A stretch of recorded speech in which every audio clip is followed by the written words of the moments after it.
2 రోజుల కిందట మన సీఎం రేవంత్ రెడ్డి గారు తెలంగాణలో బీఆర్ఎస్ పార్టీ నుంచి కాంగ్రెస్ పార్టీలోకి పార్టీ ఫిరాయించిన ఎమ్మెల్యేలతో సీఎం రేవంత్ రెడ్డి భేటీ అవ్వడం, అందులో ఒక ఎమ్మెల్యే మిస్ అవ్వడం, పుష్ప సినిమాలో డైలాగ్ ఒక్కటి తగ్గింది పుష్ప అనడం పరిపాటి అయిపోయిందండి. పార్టీ ఫిరాయించిన 9 మంది ఎమ్మెల్యేల్లో ముఖ్యమంత్రి రేవంత్ రెడ్డి సమావేశం పెట్టడం జరిగింది. ఆదివారం జూబ్లీ హిల్స్లోని ఆయన నివాసంలో భేటీ అయ్యారు.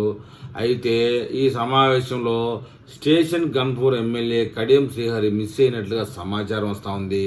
కాగా పార్టీ ఫిరాయించిన ఎమ్మెల్యేలకు అసెంబ్లీ స్పీకర్ గడ్డం ప్రసాద్ కుమార్ ఇటీవల నోటీసులు కూడా జారీ చేసిన తెలిసిందే. బీఆర్ఎస్ నుంచి గెలిచి అధికార కాంగ్రెస్ పార్టీలో చేరినందున వారిపై అనర్హత వేటు వేయాలని స్పీకర్కు బీఆర్ఎస్ శాసనసభాపక్షం ఫిర్యాదు అయితే చేసింది.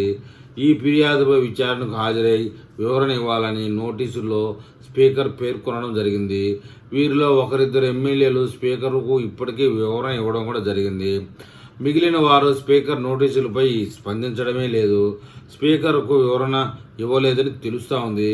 ఈ క్రమంలో వారితో అనూహ్యంగా సీఎం రేవంత్ సమావేశం కావడం అనేది హాట్ టాపిక్గా మారింది.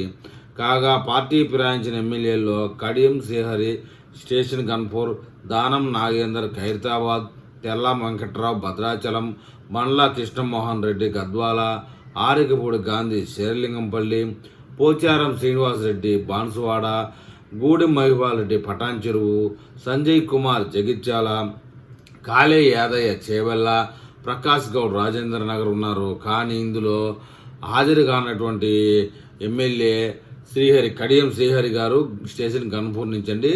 ఆయన ఒక్కరు మిస్ అయ్యారు పుష్ప అని చెప్పేసి నిన్నంతా వార్తల్లో నిలిచారు. మొత్తానికి ఏదేమైనా సీఎం రేవంత్ రెడ్డి భేటీలో ఆయన ఒకడు మిస్ అవ్వడం అనేది ఆయన బీఆర్ఎస్కి దగ్గరగా ఉన్నాడా కాంగ్రెస్కి దగ్గరగా ఉన్నాడా అనేది అర్థం కాని పరిస్థితి. మరి చూద్దాం ముందు ముందు కడియం శ్రీహరి రాజకీయ రూట్ ఎలా ఉంటుందో.